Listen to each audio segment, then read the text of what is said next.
நாகர்கோவிலில் விசாரணைக்கு சென்ற மாற்றுத்திறனாளி சபரிவர்மன் மரண வழக்கை முதலமைச்சர் திசை திருப்புகிறார் என்று திமுக வழக்கறிஞர் இடைச் செயலாளர் பரந்தாமன் குற்றம் சாட்டியுள்ளார்.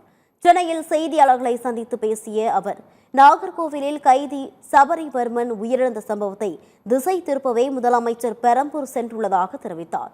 திசை திருப்பும் அரசியல்தான் தாவேகா செய்து வருகிறது என்றும், முதலமைச்சர் விஜய் பிறரை பார்த்து கிண்டல் செய்வதை விடுத்து ஆட்சி அதிகாரத்தில் கவனம் செலுத்த வேண்டும் என்றும் கூறினார்.